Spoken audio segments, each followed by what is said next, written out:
Now going into '92, to me, I think '92 is a fascinating year because I don't think a lot of people realize that prior to like '92 Star, maybe in '91 a little bit, everybody pretty much played the charts straightforward. Whatever you were playing was pretty much straightforward. But then '92, you guys do the America show, and the arrangement seemed more like drum corps like you hear now. Not a straightforward tune, but like a rework of charts. Does that make sense to you at all? Yeah, yeah, yeah. I'm sure Jimmer put a lot of thoughts together. I bet I'd be anxious to talk to him about, um, what other songs he considered, to be in the show.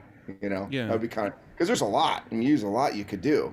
So Totally. I did talk to him one time about his arrangement of Amber Waves, which has been used by Starr so many times. It's just, black. You know what? This is an amazing story. Ben told me this. Ben was on Broadway the 9/11 year. Oh, wow. And now he wasn't there. He was actually meeting his future wife, it's a kind of a funny story. But once he finally got back and Manhattan started up again. I can't remember how long it was. But Blast learned Amber Waves. And they would play it in the audience, So, Yeah. So that's a chart that was, it's always in the library for Starr. If Starr does anything, it's always in the library. Amber Waves. I asked Jimmer was there any part of the original Amber Waves that he wished was in the arrangement? Now I can't remember off the top of my head, but we did talk about it for a while. There's some certain sections that he wished was able to get in there, not the loud parts or anything like that, but some really cool, parts of the Amber Waves that didn't make the cut. But '92, you guys come out. You guys pretty much go like undefeated for a long stretch. Yep. Is that correct? If my memory serves right. Yep. But was the crowd receptive to that show or not really? Because I knew you were gonna ask. Yeah, because I'm trying to. I knew we were going there. I'm trying to jog my memory a little bit from the time, because I remember the crowd wasn't like the most receptive. And it's weird because it's like America. How do you not like? I would imagine, and again, I'm not in the design calls, but I would imagine that and I mentioned it earlier. You love drum. Part of the reason you fall in love with drum corps is the audience response. Yeah. And so, with Starr, it was a little bit different. Whether it was the, hey, what, the corporate response, whatever it was, people, didn't like that or whatever. I don't really know. We got a little bit of that. So the answer to your question is no. But at the same time, they were, was Starr a group that, people went out and got a hot dog? No, you wanted to see what Starr was doing. Right. I think you appreciated that. It's just, this thing, it's drum corps where it's like, you got to earn it. You got to, you got to earn your way up there. And Starr did. It's just, But it's like stuff, now I think those charts are more appreciated.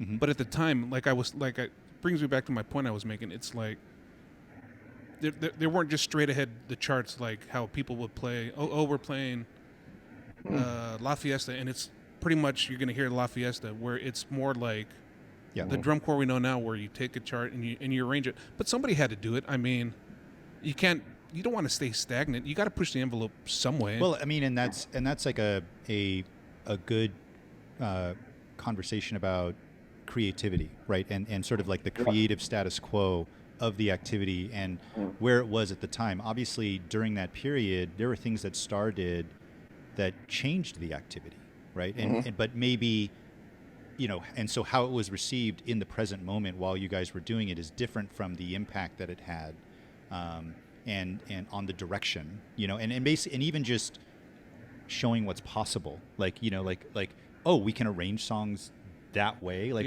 we can I never thought, and I don't want to speak for anybody, but I never thought if the crowd wasn't receptive for Starr, I never thought it was because of choices of design choices, especially, now when we get to 93, that might be a little bit different story, but 91, 92, I never thought the crowd wasn't, if they weren't receptive, it wasn't because of the design choices.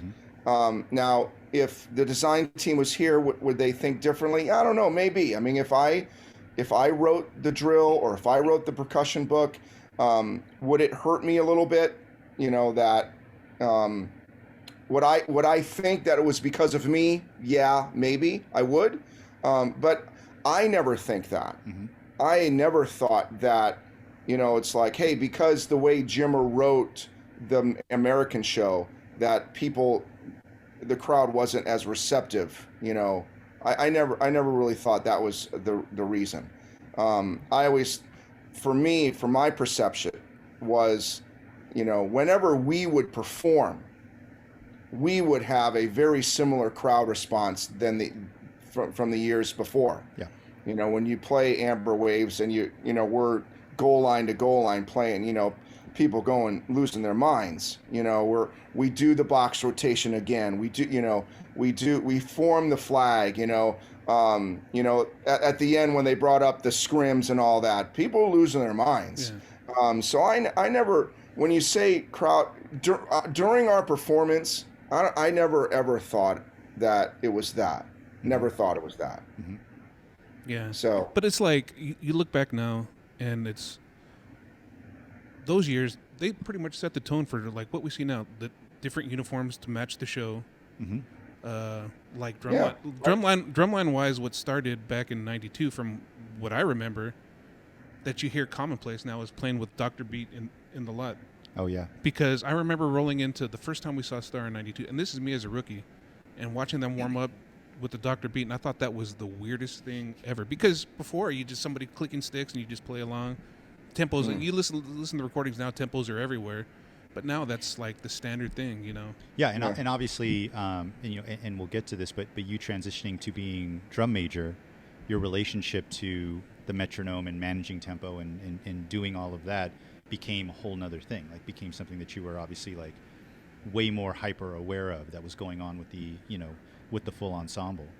So, Matt, the second trumpet player, to Matt, the drum major, how did that happen? Just auditioned.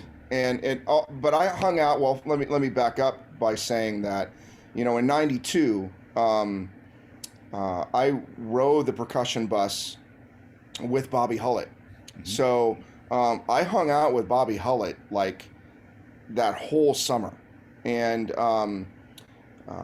he was in my ear a little bit, saying, "Dude, you're going to be the next one. You got to do this. It's you now. It's your next." And we hung out a lot. We were great friends. He would come to my house, and we would, we would work out together, conducting. We would work out, and yeah.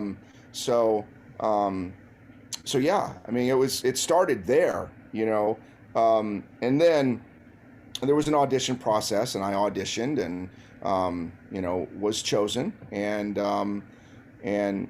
so yeah, that's kind of, that's kind of how it ended up, happening. So, but I first I gotta, thank my great friend Bobby Hulley, and I had a great time. I mean, you watch him, he's an incredible drum major.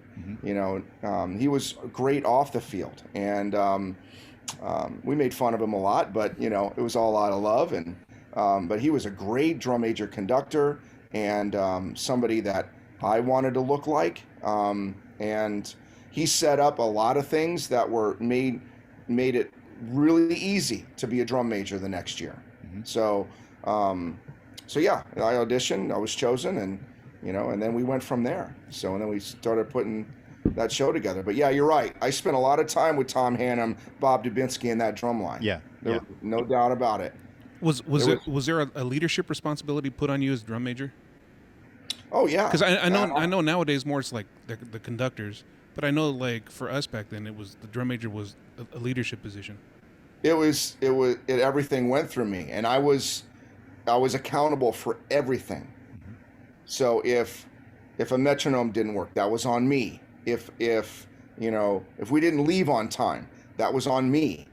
If the school wasn't clean, that was on me. Now, had a bunch of help, I mean, Becky, love her to death. She still lives here in Indiana. I see her every once in a while. She took care of all of the kids, so she helped me. She was a drum major, in 86. She marched 85 as a little trumpet player, 86, 87, 88. She was drum major. So she could help me, good and bad, take me behind the bus and say, you got to step it up, and then also be there, give me a hug, say, hey, doing a great job, so she did, it was awesome. It was a leadership role, but again, you had a lot of help. You had a lot of great members that year that, we formed a team, and the team really was, this is your job. And it's like the New England Patriots. I know you guys are West Coast guys, and you probably hate that. Oh, I love I love football. So go ahead. But Bill Belichick said, just do your job. This is your job. Just do it. And that's what we did. It's like, hey, and you pick the right people to do the job. To be a bus loader, to clean the school. Right. We weren't going to leave the school unless it was spotless. We weren't going to. And if we left late, that was on me, and then you heard that from, either Becky or Jim or, whatever, Yeah. But yeah, everybody was on the bus and it was me. I it's like, all right, we're ready to roll. Let's go. All right, we're out of here. Yeah, that was like always the rule back then. I'm sure it still is. You want to leave it better than how you showed up. Yes. Yeah. Yep.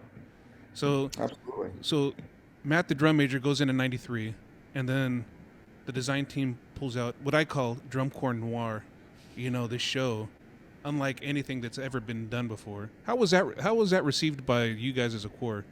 I mean, did you guys even think anything of it, or were you like, what is this? I mean, when they start explaining the things like the body movement, which really nobody did prior to that. Yeah. Did we think much about it? We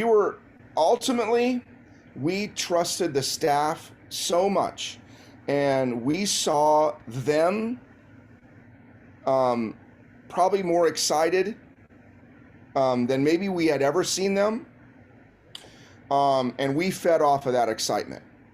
So and they would, just like a lot of other drum corps, they would teach us pride in doing things that had not been done before, especially when it came to, the biggest thing about that show is the space, the amount of space between, and it makes people uncomfortable, and which I totally get. I understand that. But that was a big thing for us. It's like, we want to do that. We want to do something that's a little, left field, and we want to try this. But I tell you, Jim Prime, Tom Hannum, all of those guys, they were so excited about this that we just fed off of that. Now, when we were playing, learning the music, meh, meh, meh, meh, meh, meh, meh. Did we look at each other and going, man, this is kind of different. This is, this is interesting. This is kind of interesting. Yeah, of course. But we just, like I said, we trusted the staff, and we believed in them, and they believed in us, and they sold us. Like, it's cool to do something. You don't really know.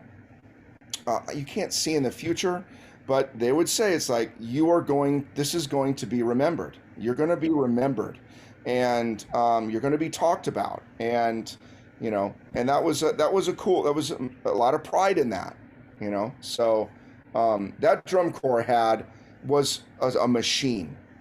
They were a machine, and we were that Ivan Drago from Rocky. We were a machine, and so it was, and we just believed in doing in the staff, and we saw their excitement and just fed off it. Even the text, the drumline text, they loved all of that. They loved it all. And so,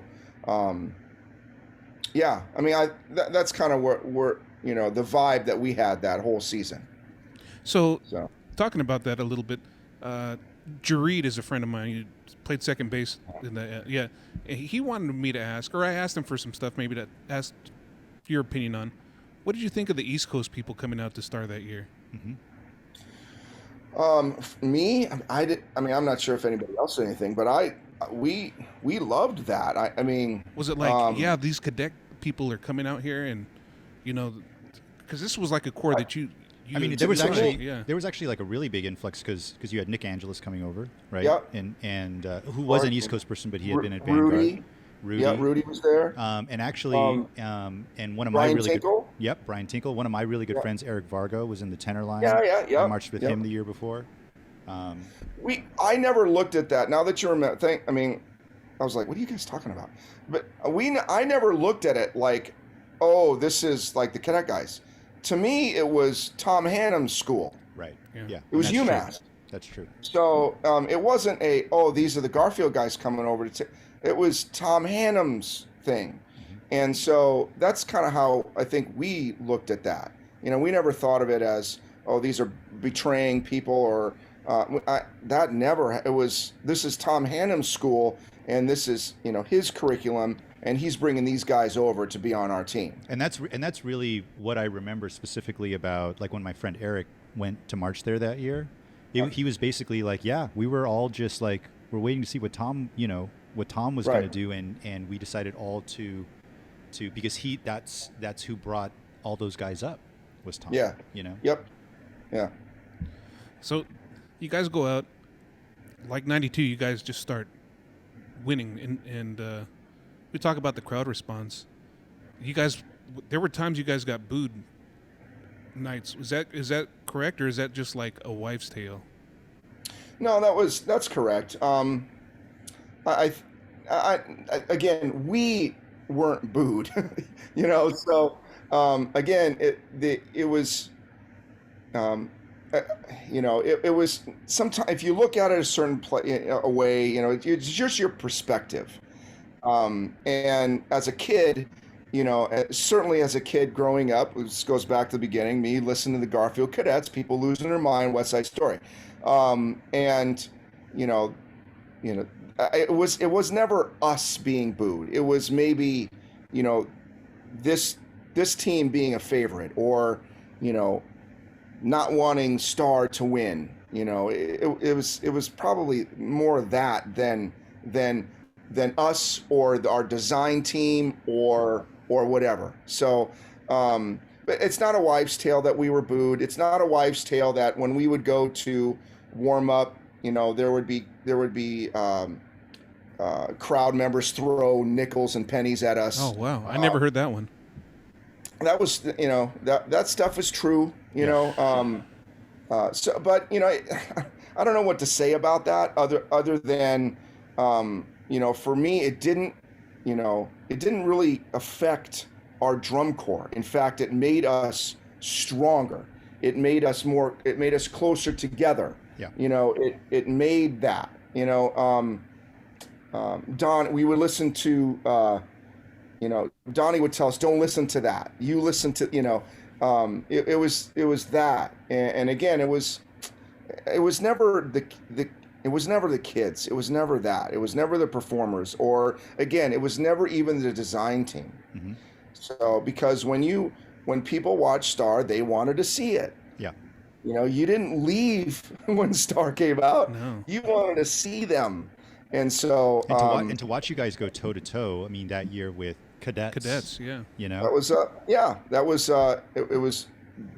was that year's rivalry, and they did some things differently as well, and we pushed each other. They pushed us. We got up in the morning and we're like, what are the cadets doing right now? We didn't know, but we're like, let's go. So it made us great. That rivalry of that year made Star the icon that it is. It made us even a stronger machine. You know, that's where competition comes in, and where I always I tell people who are afraid of talking about competition that, you know, that's where it's awesome. The world is competition. You compete in everything you do, everything, and you have to learn how to compete. And you got to learn how to outwork your opponents. You got to learn to to win. You got to learn how to lose. You got to learn all of that, because life is competition, and this is a game we play, and you know, you have to, you know, use that to help you be great in life, you know. So that rivalry between us and the cadets that year, that made us, it drove us, it made us great, and you know, like I said, we're a machine. Yeah. Can I ask your opinion about something? The story about the coins and all of that. Like what immediately struck me, other than that's horrible, is that was basically pre-Facebook comments, or Drum Corps Planet, you know, people in the chat, almost expressing a frustration that literally feels like it's woven into, you know, every generation of this activity of tradition, right? And wanting to perpetuate that, and being in love with that, and pushing things forward, and and what the reaction is to that. I mean, I laugh because we even talked to, like, our last podcast was with a couple of, you know, younger generation guys. I mean, guys who marched in, like, you know, like 10 years ago. And even them, when they started their podcast, their first episode was about how the activity was changing, you know? And like, that was like the year that Blue Coats, like they got rid of the blue jackets for the first time. Yep. You know? Yep. And in terms of, like, just in, you know, in a broader sense, right? The sort of community response to the creative directions, you know, that this activity, either intentionally or for whatever reason, it just seems to flow and seems to go, and maybe leaving some stuff behind. But in terms of, like, the reaction to it, right, which we see a lot and we deal with a lot, do you have a perspective on that, as being somebody who has done this for a while? Do you stay out of the comment section? Do you engage? You know, like, what do you do? Do you laugh? Does it? I actually don't. I mean, I'm so busy. I don't really read a lot of the comments. To be quite honest, I when I would visit your Facebook page or some of the other ones, I like, you know, when you post, like, old, you know, videos or stuff, you know. That's what I like, see that as like, oh cool, I haven't seen it, you know. The Star 92 will come around, like, it'll be all over my news feed July 4th, and so you know, we'll see that. Or, you know, if you see something else, like, oh, I haven't seen that in a while, you know, you watch it, you know. So but I don't read a lot of the comments. I guess my perspective in terms of evolving drum corps is, I love seeing things or hearing things that I've never seen or heard before. I like that, and so you know, sometimes it's going to be something that changes the activity. You know, sometimes it may not. But I mean, I think that's, you know, I think that's important. You know, but I also, you know, I don't think anybody. I know for me, I'm never going to forget where we came from. You know, I do believe that, you know, there's a lot of things that, even though you don't see the cadets in that cadet uniform, you don't see that anymore. Even though it's different. There's many things that I would love that, in my opinion, are more important than that. Not to say that's not important for, you know, for traditionalists and all that. I love the cadet uniform just as much as anybody else, and I'm mad I never wore the star pinks, you know, and, you know, I love all of that, and the Vanguard, you know, I love that stuff. But what's more important is the stuff behind the scenes, it is the work ethic, and especially in my opinion, something that is very, very important now coming out of COVID. I think some of the best people in the world come from drum corps because they learn how to suck it up. And I think that is something that, and of course there's the stories are better in the past, because right now kids they sacrifice so much that you want their life to be on the road to be as most comfortable as possible. So there's a food truck, there's rules about lightning, the safety rules, there's trainers on the road, there's all of these things to keep people safe, and all of that, and that's all great as well. That never happened in 1970 drum corps.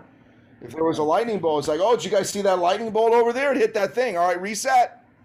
I mean, that doesn't, it's safe. It's it's evolved, and all that. But for me, the what has to stay in drum corps is teaching young performers how to suck it up, how even though you're tired, your muscles hurt, and all of that, you got to get up, and yes, oh my goodness, it's 103 degrees out there. Drink water, and suck it up, and try hard.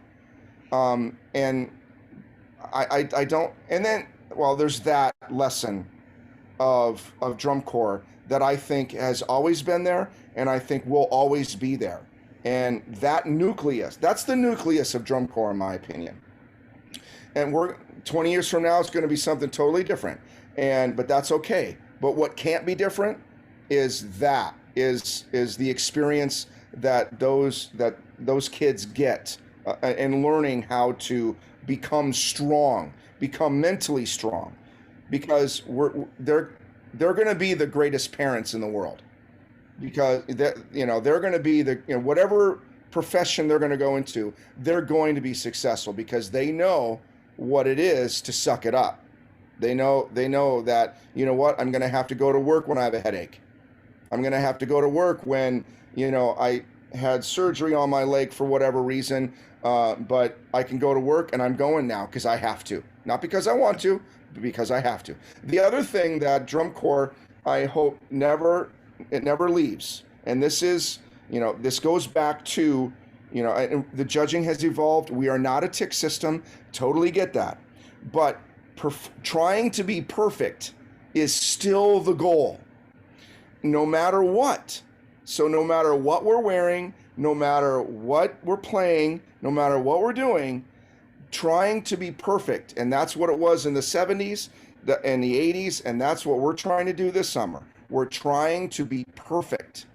And that expectation, and again, coming out of COVID, are we all really there now? Are we really, or is it like, you know what, it's good enough? Good enough. Or I hear more, good enough than anything now. So in drum corps, good enough doesn't fly. That's not drum corps. Drum corps it's perfect or nothing. And so I guess that would be my response. I would first and foremost say I get it. I'm a huge drum corps fan, and I love the plumes and the Vanguard. I love all of that. The Malagueñas and I love that too. All the little traditions that corps have. Yeah. Love it. And it's great. But it's evolved into what it is now, which I like because I want to see and hear something I've never seen or heard before. But for me, the tradition that I will do my best to never let go is teaching kids how to suck it up and do whatever it takes to be as perfect as possible, and the expectation of being perfect. Yeah. So I think that's what drum corps is. Something, you just remind me like something that I often talk about with either students or with people that I'm teaching with is what are we repping into their brains that will be there after the playing stops? Yeah. because it's a highly repetitive activity, right? And your brain is becoming hardwired during all of those reps, all those days, all those do it agains. And I'll talk to students about that, like to really be mindful of what they're feeling. Like, how are you actually, what are you thinking about? What are you doing to yourself to get this out over and over and over again? Because at some point the playing will stop. But all of that, what you're talking about, will be there, like you said, in terms of and it'll be present in how they parent, and how they do their job, and how they live their life afterwards. How clean they play. How clean they play. Which leads to one of George's favorite sayings. Go ahead, George. What? Clean is forever. Clean is forever. Yeah. Perfect. Yeah. Well, that's cool that you're still trying to do the keep that tradition of playing perfect and playing clean alive. Not just it's good enough, or using. I hate to say it because we're coming out of it, but COVID is an excuse. Well, we're coming out of COVID, that's why it's not so clean. But no, I'm glad to hear you guys are still striving for that perfection at the end of the day. During '93, were there any hints about the actual on-the-field core, participating in DCI coming to an end? Was that at all in the air? No. It was okay. How did you find out about that? That they were going to move to something else? Yeah, that was kept very secret by Jim Mason. Obviously, decisions had been made prior to the season being over with. We had met the Canadian brass before, so that was cool, obviously. But that was kept really under wraps. The first, how did I find out? Jim asked me to come to his office, and Jim Mason, and then he told me, and he was really nice about it, and said, "Hey, we really, he made me feel wanted, and said, hey, we really want you to be a part of this. We're going to do something totally different." And were you was 93 your age out year? No. How old were you at that point? 20. I would have aged out the next year. 94. Okay. Yeah. Now, if Jim might kill me for saying this, but I do think that had we won, this may not be true. He probably didn't say this. This is probably just a rumor. It's all right. We like rumors. Go ahead. Had we won that night, we would have done the drum corps the next year. Jim felt better about leaving the activity, didn't want to be like, hey, we won, screw you, see ya.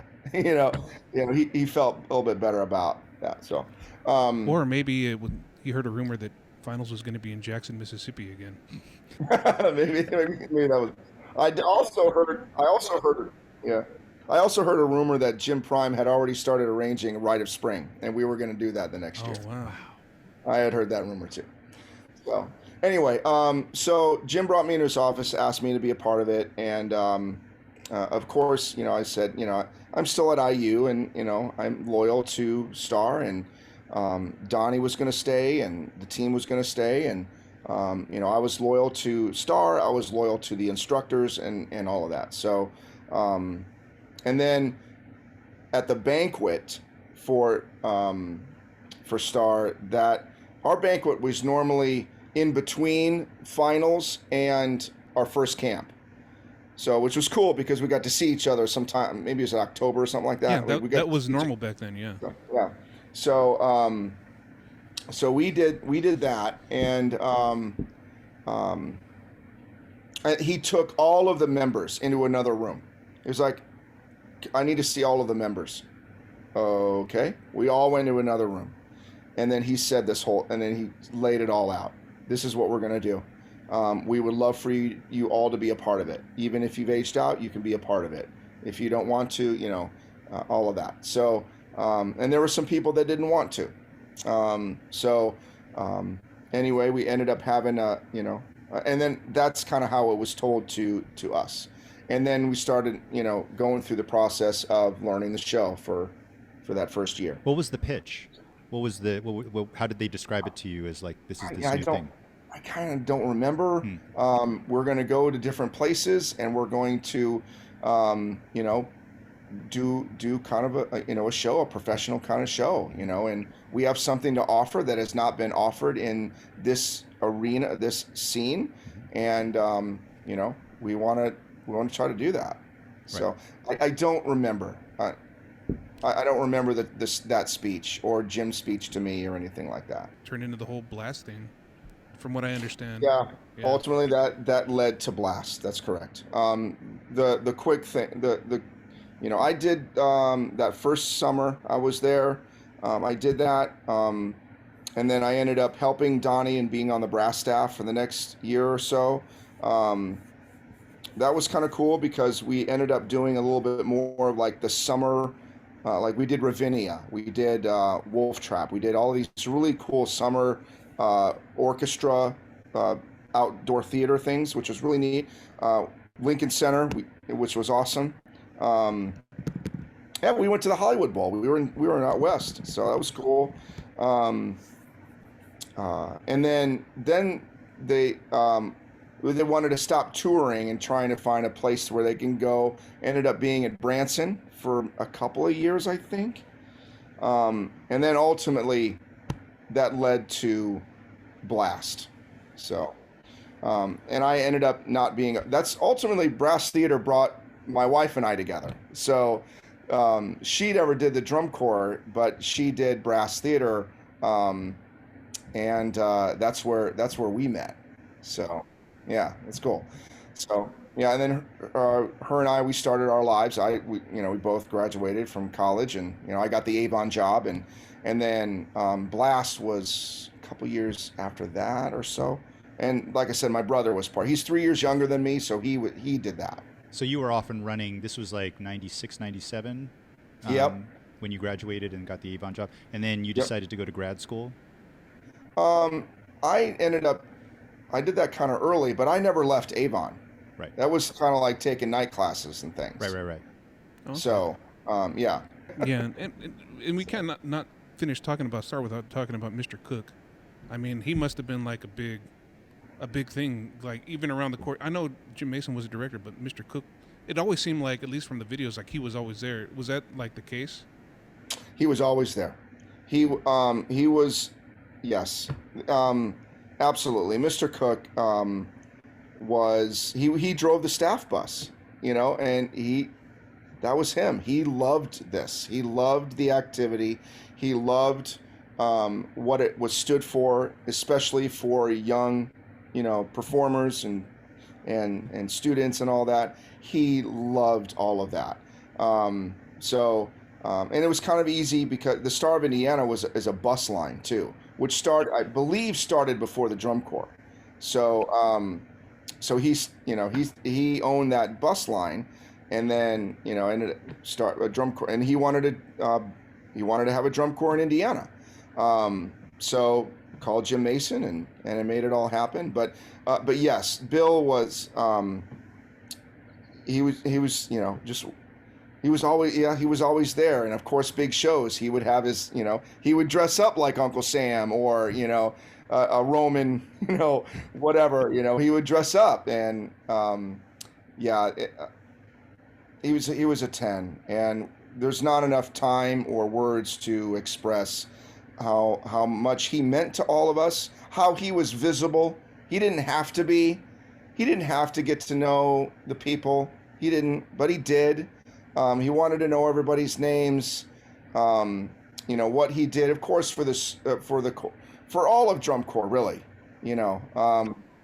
But the difference that he certainly made in many lives.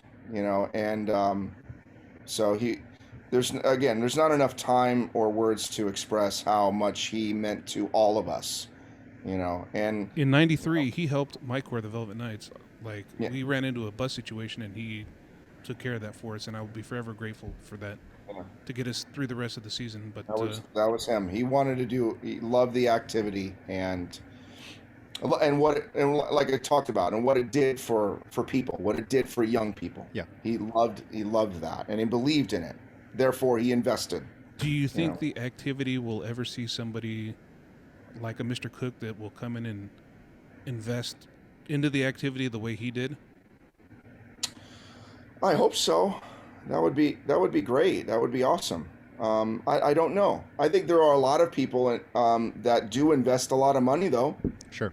You know, Bluecoats have the Swaldo family, right? They Yeah. they invest a lot.